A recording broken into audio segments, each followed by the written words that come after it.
What is up, guys? Welcome back to the channel and welcome to the final episode or installment of the New Gym, New Toys series. So this is the final training session that I have to go over at my new gym, and this is my pull session, specifically pull A. So I do have a pull A and a pull B rotation. I've actually posted my pull B rotation pretty frequently here on the YouTube channel, so you guys can go back and search that if you are interested. But obviously we're going over pull A today. First exercise in this one is a single arm cable pull down. I think by now that this is kind of taken over as like the universal lat building exercise. It almost seems like this particular cable station that you're seeing is like specifically made for this exercise, which is actually really awesome. Typically before this, I was doing the single arm pull down by wheeling a bench over to the cable stack, and that way works awesome. Seriously, if you guys are doing it that way right now, don't change doing it that way. That is, in my opinion, the best way to do it, assuming that you don't have a cable station like this. But one of the advantages of using a cable station like this is that it has the knee pads in which we can actually drive our legs and our quads into, just to kind of create some counterforce and stability through there. So if you do happen to have a cable station like this one that has the knee pads, very similar to a traditional pull-down station that you would find on any jungle gym, you can obviously see me get my knees locked in there. That is going to be preferred just because of the amount of stability that you can create through there. But the bench is really awesome as long as you're using that non-pulling arm to kind of push into the bench and create counterforce through there. But I am really enjoying the alignment on this particular cable stack. Like I said, it almost feels like this one is made specifically for this exercise. The cable is placed directly in front of me in perfect alignment with my lat fibers. So I just really can't find anything better than this, honestly. The only potential disadvantage of this is that I am getting near the stack to the point where I can't fit any more weight on the stack. So the cable weight on this particular stack maxes out at 90 pounds. And I'm doing 70 pounds for my first set and then 80 pounds for the second set here. The cable pins go up in 5-pound increments. So I have 2 more pins that I can move up with. And I definitely think that it will take me some time to be able to get to the point where I can comfortably work on the full stack, especially considering that I'm in a calorie deficit. And it's pretty unlikely that as my body weight continues to drop down that I'll max out the stack. But in the future bulk and off season, it is a possibility that I could max this out. So that does kind of pose a potential flaw. But in terms of how it's running right now, it's running absolutely beautifully. Typically from the pull down, I get right into the single arm low cable row. And this is for 2 reasons. One, doing these 2 exercises are my only unilateral exercises that I do for my back work. And obviously the unilateral stuff takes twice as long as the bilateral stuff. So I do try and get the single arm stuff knocked out as quickly as possible. And that is why I do these back to back. And then also going from one lat exercise to the next one. Pretty much once I get off the pull down, I really only need to do 1 warm-up set here on the low cable row. And I really only do like 3 reps and then I'm ready to work. So it just kind of cuts down on the unnecessary warm-up time. My old gym, I was using a free motion cable station that I had literally been running. I'm not exaggerating this, guys. When the COVID period ended, we returned to the gym in July of 2020. That is when I first started using that free motion low cable row. And I used that low cable row every single pull workout until I was forced to leave that gym. So over 3 years, I ran that exercise straight with no adjustments. I remember when I first started that low cable row, or not the low cable row, the low machine row at the other gym, I was using 80 pounds in 2020. And by the time that I left that gym, I was doing 220. So I put 140 pounds on that exercise. And unfortunately, that exercise is not here at this gym. This gym does have a lot of the same equipment that the old one had, but unfortunately, that piece is not one of them. So I have to kind of mimic that exercise on a low cable row setup, which is a really, really good exercise if you don't have something like that available to you. And one of the advantages of that, obviously, is that you can do it anywhere. I mean, even at the most basic gyms that you can think of, Planet Fitness or YMCA or whatever, they're going to have a cable station where you can use a D handle and do some sort of a unilateral lat row. So that is always a good exercise that I like to do, kind of as like a secondary lat exercise after I do something in the vertical plane, like a pull down. After I finish off the lat work, it is time to get into the upper back portion of the training. So this is a hammer strength pull down, and I use this as an upper back focus. So what you guys can see here is I'm getting tons and tons of scapular movement. I'm getting full scapular retraction in the peak contraction here, and then I get full scapular protraction as I come into the stretch here. There is going to be some degree of lat that is involved in this, but that isn't my main focus. I am trying to get as much scapular movement as I can. And on this first set here, I'm utilizing a 3-count pause, simply because, one, this is a hammer strength machine, and hammer strength stuff really overloads in the shortened position.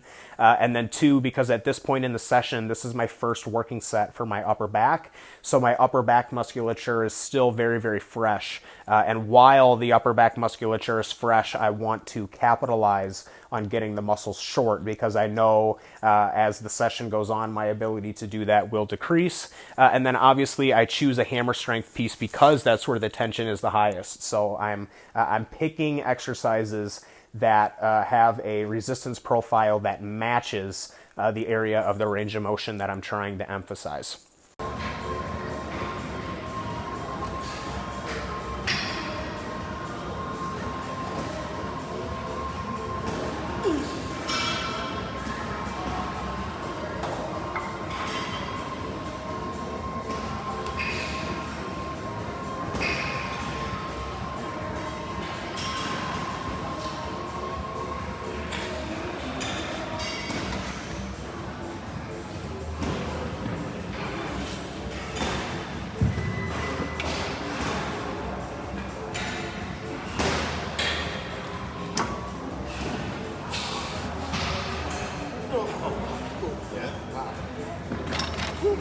After 2 working sets on that upper back pull down, I get into my shrugs, and I go from the upper back pull down to the shrugs simply because these 2 machines are right next to each other.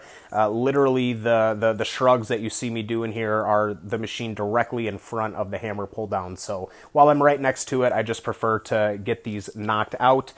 This is a hammer strength machine, I believe, but one of the things that is very different than the typical hammer shrug that I used to have at both of my gyms is that this one, the handles are very, very low. You can see that I'm actually doing these seated, and you'll see when I go to dismount that the handles on this particular shrug go all the way down to the ground. I mean, to my ankles, like super, super, super low. So it makes bending over and picking these up at the beginning of a shrug set actually really uncomfortable on my lower back. It's almost like I have to do a deficit deadlift in order to fully lift the weight up. I mean, when you think of a traditional deadlift, let's say you have like a normal 45-pound plate bar on there, the bar position is starting kind of around mid-shin. But with a deficit deadlift, the bar kind of starts around your ankles, and that is quite a bit further that you have to bend over to start the exercise.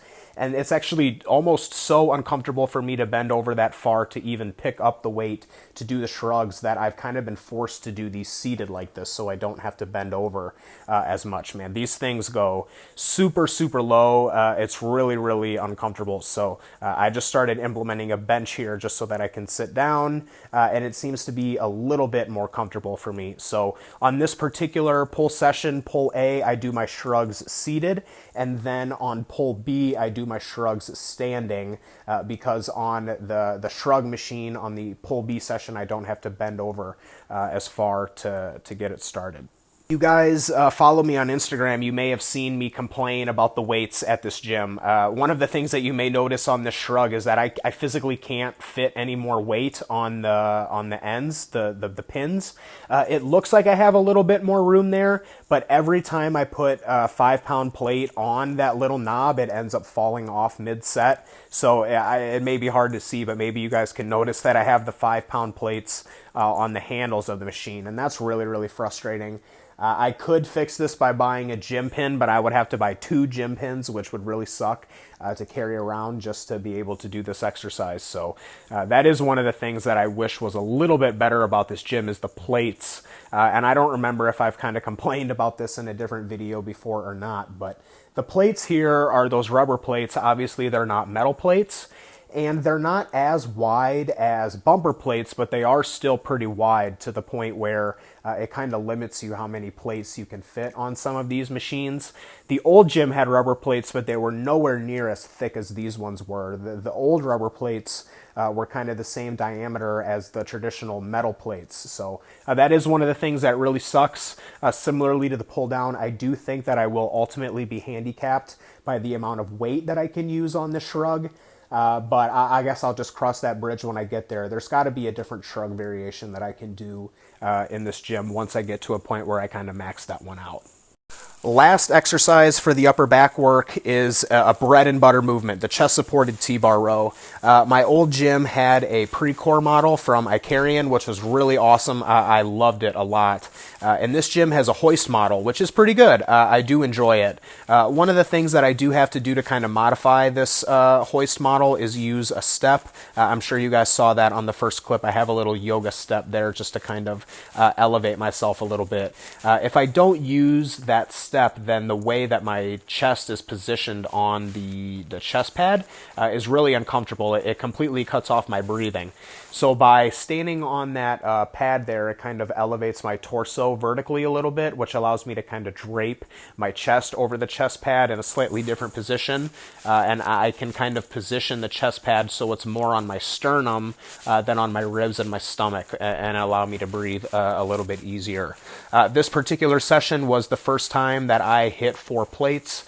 I did 3.5 plates on the first set, and that felt really good. So I wanted to go ahead and hit 4 just to kind of get a feel for how that felt.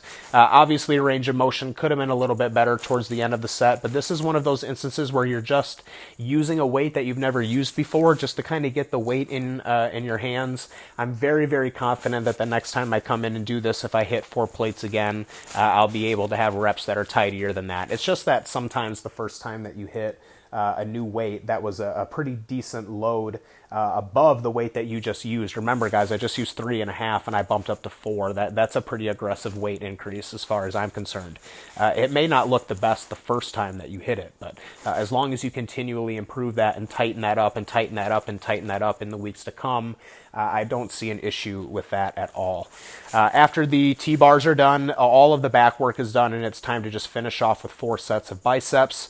This is a Life Fitness preacher curl, which overloads pretty heavily in the shortened position. This is actually the same exact preacher curl that my old gym had, so this was a very easy, I guess, translation logbook-wise, using the same weights for the same reps and everything with no issues there.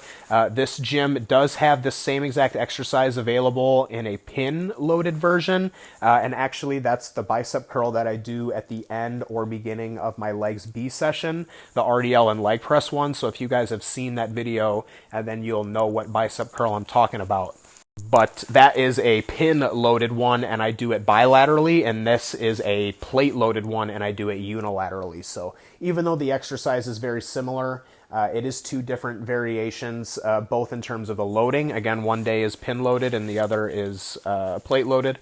And then the fact that I do one bilateral and one unilateral is just to kind of break up the monotony and keep progression going on both of them.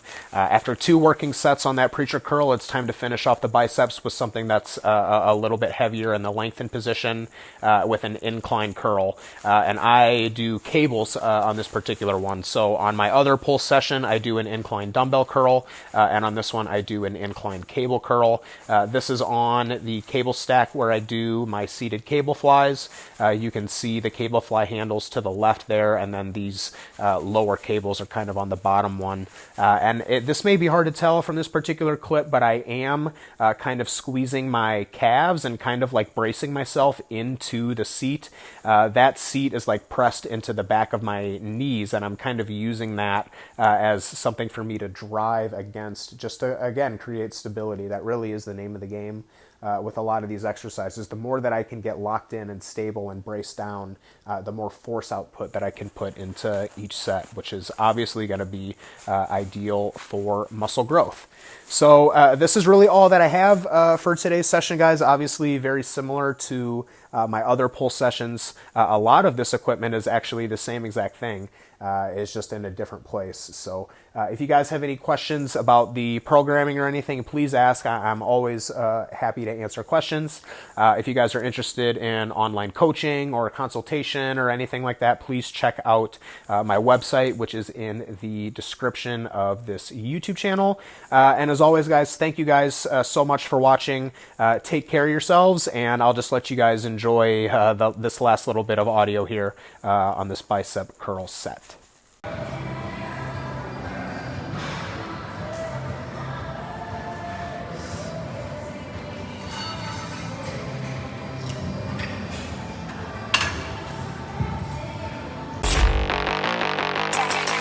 Uh.